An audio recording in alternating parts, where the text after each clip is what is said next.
Jai Mahamaya ki, Jai Bole Baba ki, Jai. So in our last discourse, we heard more about the three gunas, about what their colors were and some of their properties. Now we're going to go on to chapter 9 in the book 3. Narada said, "Father, you have described to me the characteristics of the three qualities. Though I have drunk the sweet juice from your lotus-like mouth, still I'm not quite satisfied. Kindly describe to me in detail, in due order, how I can recognize clearly the three qualities so that I can get the highest peace of mind."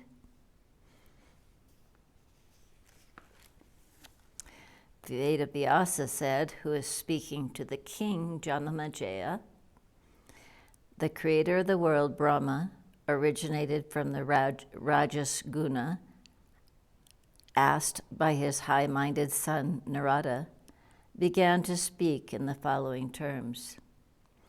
O Narada, I myself do not possess fully the complete knowledge of the three qualities, but as far as I know, I am telling this to you. The pure sattvic quality is not found alone to exist anywhere.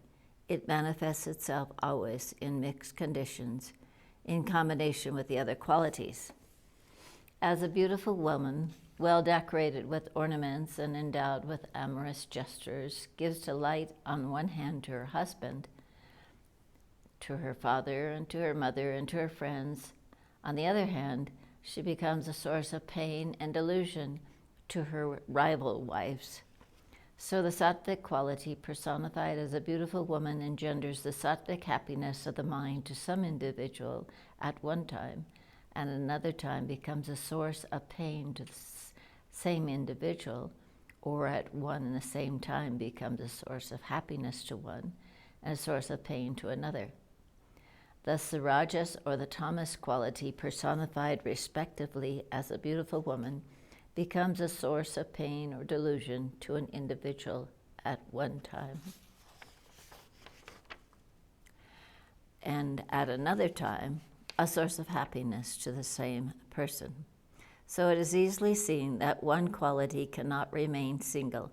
It remains in union with the other qualities. It is very possible that a man possessing the sattvic quality at any time can be said not to possess only the sattvic quality, but also the rajas and the tamas to a certain degree. At any subsequent time, the rajas might get preponderance, and that man may be in circumstances requiring money or so forth. But due to a sattvic quality beforehand, he did not collect money, and therefore he feels pain afterwards. So with the rajas, or it may be thus.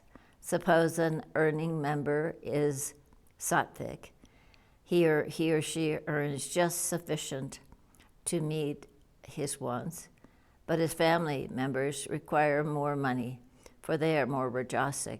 Therefore, the earning member is happy for the sattvic quality, but the other members are unhappy for his sattvic quality. A man is, as it were, wedded to the three wives, a sattva, rajas, and tamas guna.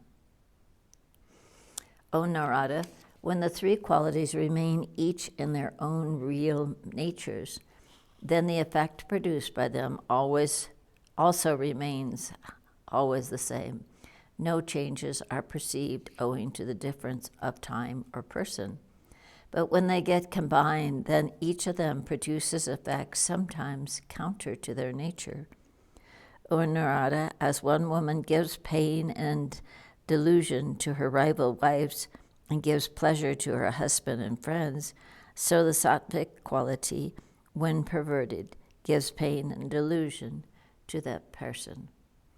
As the police and constables are, on the one hand, delighting to the saints, troubled to the thieves, and on the other hand, source of pain and confusion to the thieves and robbers.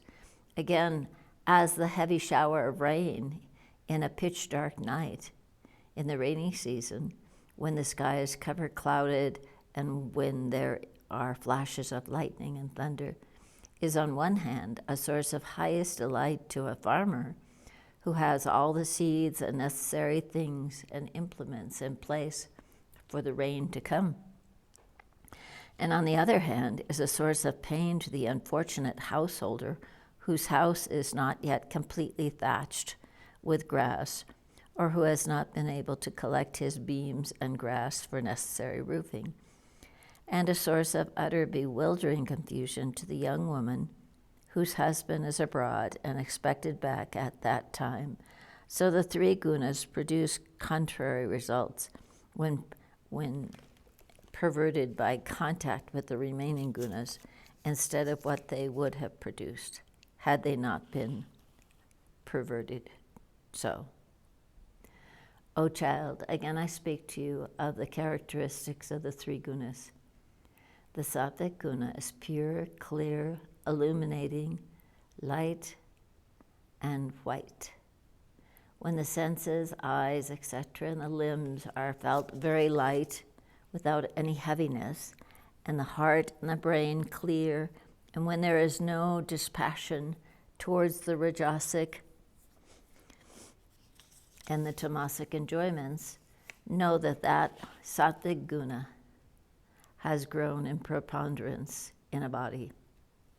When there is tendency to yawn, when there is rigidity and suppression of the functions of the faculties, and when one feels drowsiness, consider that rajasic quality has gone to excess.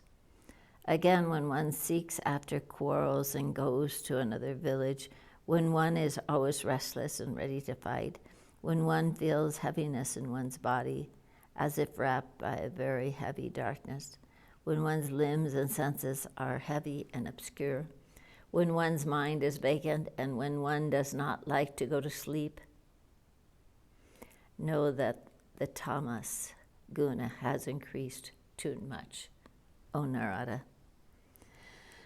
Narada said, O Father, O Brahma, you have described the different characteristics of the three gunas, but I cannot understand how they act all in conjunction. As those who are enemies to one another do not work united, so these gunas of opposite characteristics must be enemies, as it were, to one another. How can they then act in unison? Kindly explain this to me, please. Brahma said, O Narada, the three gunas may be likened to a lamp. As a lamp manifests a certain object, or illuminates a certain object, so these three qualities united do manifest or reveal a certain thing. See the lamp, it has a wick, it has oil and flame, and they're all different characteristics. Though the oil goes against fire, still it unites with fire. The oil, wick, and fire, though running against each other, all these united serve the one common purpose of illuminating, of revealing a certain object. So, O Narada, all the three qualities, though of contrary natures, go to prove the same thing. Narada said, now he's speaking to Vedavyasa.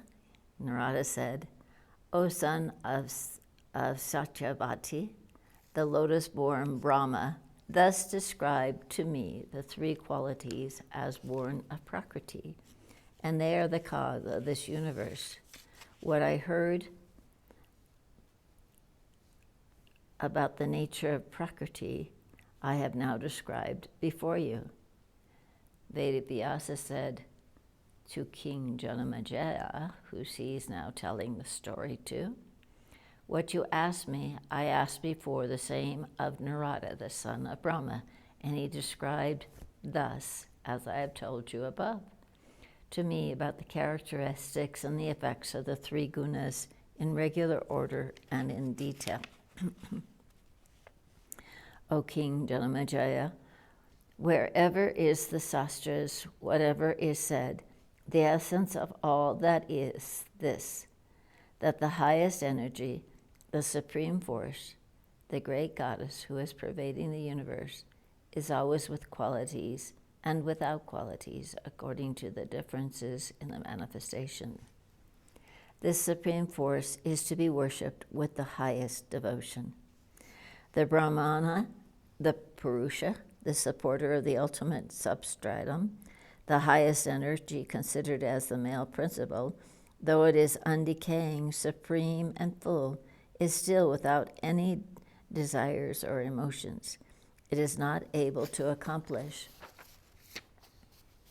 any action without the help of its inherent force, Mahamaya. This Mahamaya, the supreme force, is doing all the junctions, real and unreal, of the universe. Brahma, Vishnu, Rudra, the sun, moon, Indra, the twin Ashvins, the Vasus, Viskarama, Kubara, Varuna, fire, air, Ganesh, all are united with their Shaktis and can do their respective functions. Otherwise, they are unable to move themselves.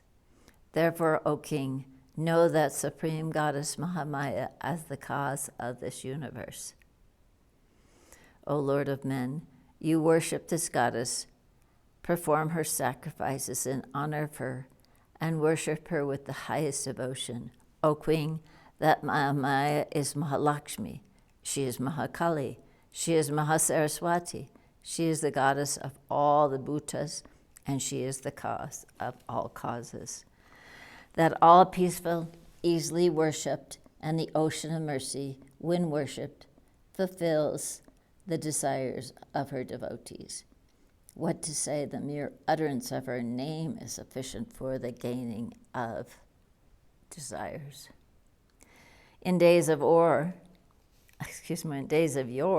Brahma, Vishnu, and Shiva, and all the devas, and many other self-controlled ascetics worshipped her to obtain liberation. O Queen, what shall I speak now about her more than this? If one takes her name, even with indistinctness, she grants the desired purposes, even if they are quite unattainable. In the midst of the forest, on the sight of tigers and the other ferocious animals, if one becomes afraid and cries out loud her seed mantra, I, incorrectly even, instead of saying I'm, she grants immediately his desires. O best of kings, there is an example of Satya Vratra on this point, that the mere utterance of the name of Bhagavati gives unforeseen results, has been witnessed by us and other high-minded munis.